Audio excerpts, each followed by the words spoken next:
Welcome to the next in the short series of Take Five Steps, where I look at a particular piece of music and I explore it from a point of view of how to teach the reading whilst not interrupting the joy of playing.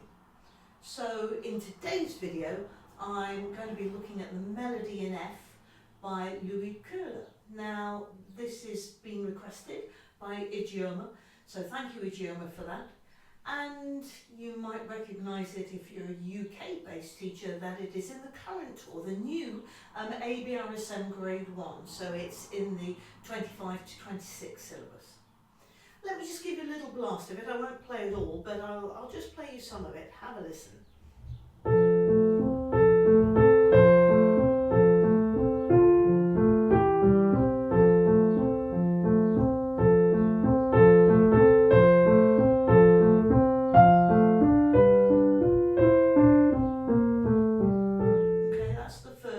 That's the first half.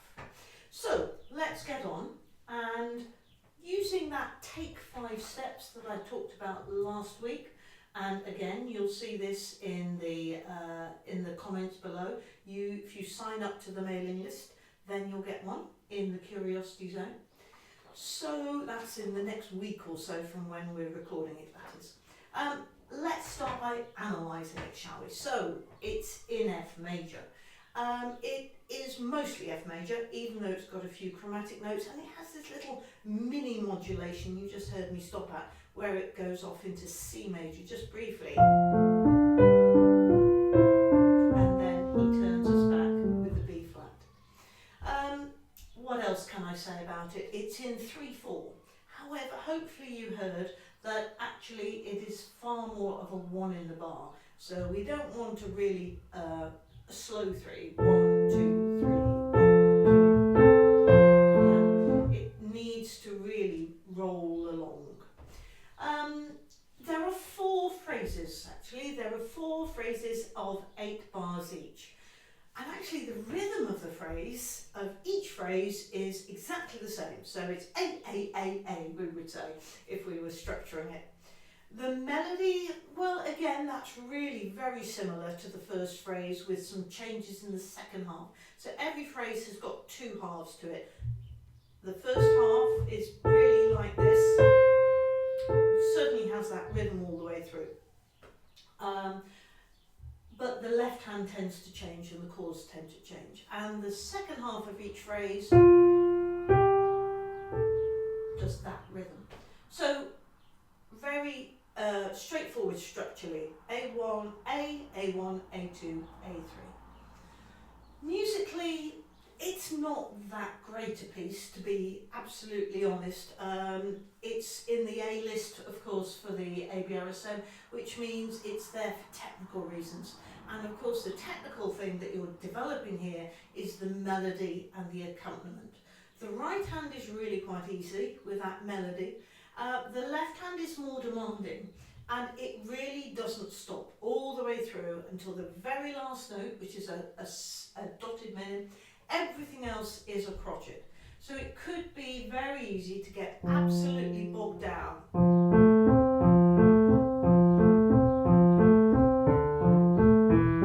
Yeah. And we really don't want our students to do that. We don't really want them to get stuck on reading all that left-hand detail and all those notes. So you've got to be asking yourself, are they ready? Are they ready to learn this piece? Are they ready indeed to take grade 1? So grade 1 isn't something to aim for. Oh wow, we're starting our grade 1 pieces, but actually, you know, the level that you want them to achieve there in that child is there. Really where you want that child to be is ideally there. They need to be at that grade 1 level, or really just below it, because you want it to be easy. I've said this before, it's not about spending 6 months, 9 months on the same 3 pieces, because they're learning nothing except those 3 pieces. Even with exam pieces, you want them to learn them quickly and easily. So this whole grade 1 should be really done and dusted just within a term, ideally, maybe slightly longer, adding on an extra half term so that you can really get the polish behind it, but really not very long at all. So here are some "Are you ready?" questions that will help you to decide whether they are ready or not. So the first "Are you ready?" question, let's get them out here. Here we go. Keep pressing, Sally. The first question you could ask them is, how well can my pupil play an F major scale and a broken triad? Have they learnt F major yet? Okay, so that's your first question. They can't go starting a piece of music if they haven't yet learnt that one of those that fundamental scale and the broken chord as well. Another question to ask is, how familiar are they with the chords 1, 4 and 5, both in F major and in C major? So remember I said it had that mini modulation. So that's why I put in C major there. So these chord patterns, 1, 4, 5, 7. Now, if you're a teacher who is used to using some of the American tutor books, I'm thinking of things like the Alfred series, the Hal Leonard series, Bastion, Piano Safari, they all will use this chordal structure of 1, 4, 5, 7. Oh, we're just about to get an ambulance going past. Sorry about that. There we go.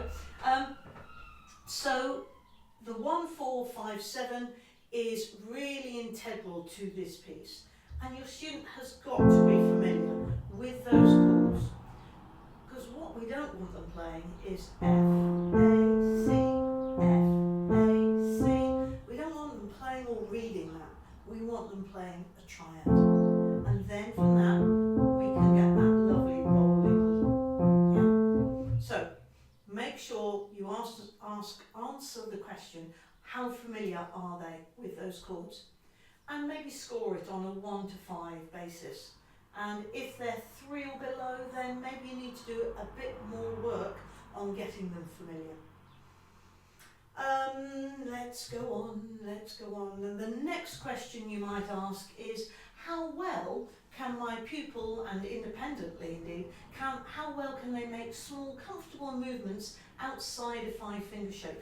They're probably very used to playing within a 5-finger shape and reading within a 5-finger shape. But for this, the left hand and for the right hand, they have to read outside that, and they have to be able to move their fingers. So only you can say how comfortable they feel. So the last question you might ask is, how well can they read the scales and how well can they spot the triad shapes, especially within that F major. And I have one other question actually. How have they played this melody in accompaniment type texture before? They've got to be able to voice that melody, bring it out.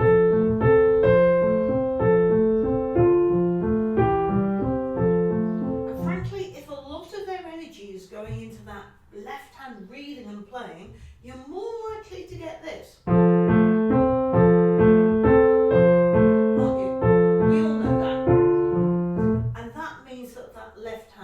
Is far too much like hard work for them at the moment. So some ideas to take before we get into the piece itself. One thing to do is to actually then think about what pieces can I introduce some of these elements to before they get to this melody in F. Now, looking around at some of the books that I've got, things for that melody and accompaniment texture, I found one in Piano Star 2.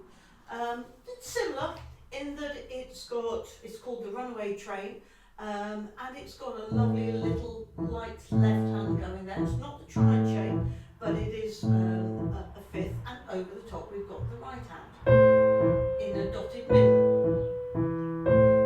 So the same kind of approach that might help them to get that melody coming out with a quiet accompaniment.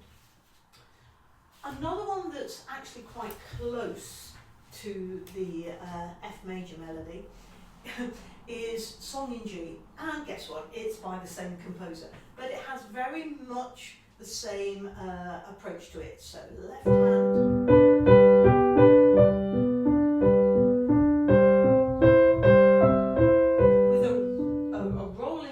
left-hand triad accompaniment with a singing right hand. This, by the way, before I forget to tell you, is in the Pathways to Artistry book, and this is Masterworks Book 1. So Pathways to Artistry, Masterworks Book 1 by Catherine Rollin. What you might decide to do is you might decide to write some of this out. They might not need to learn the whole piece. Why not write it out in F major for them? Get them used to playing those same chords. That's what I would probably do. Get them used to doing that in F major. Yeah.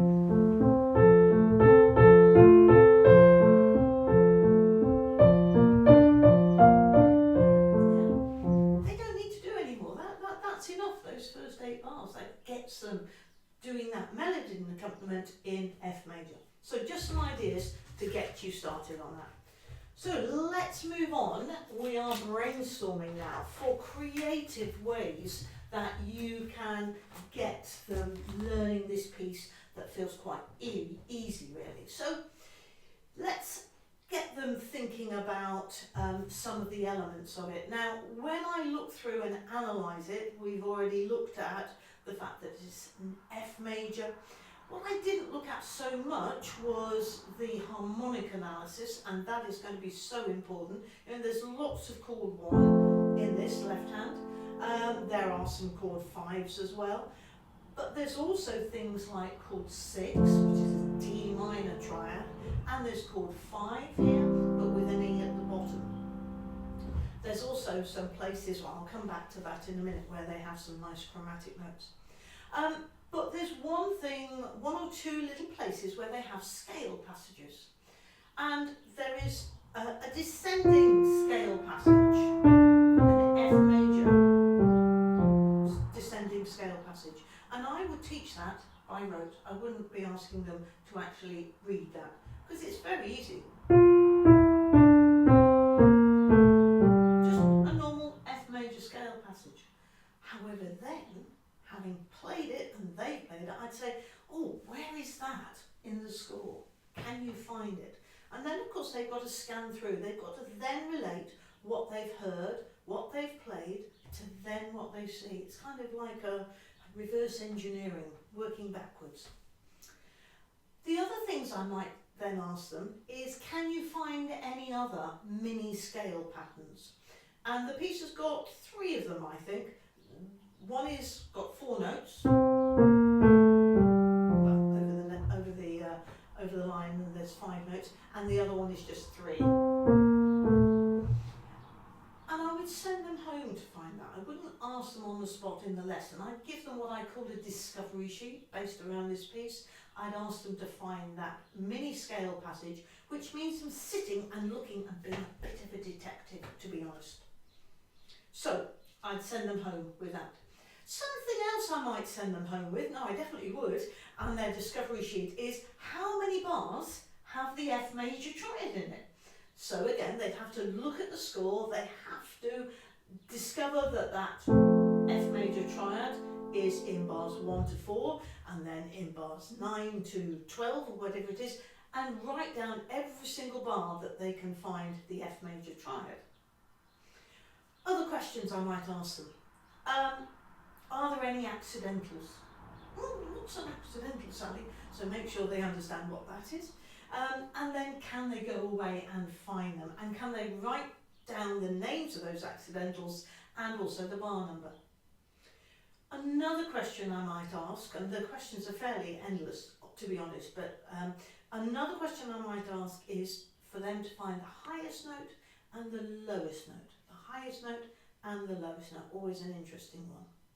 So those are all to take home to discover for themselves, and that is their practice, if you like, for the very first week. I'm asking them to look at the score and do their own little guided analysis, really.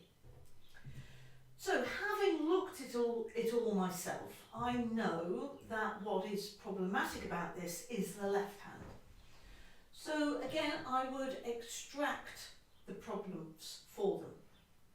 And I would do things like this. I'd work out what those chords are, and I'm going to block, this is the first 8 bars, written out as block chords. 1, 2, 3, 1, 2, 3, 1, 2, 3, 1, 2, 3, F, 2, 3, F, 2, 3, D, C, F, yeah.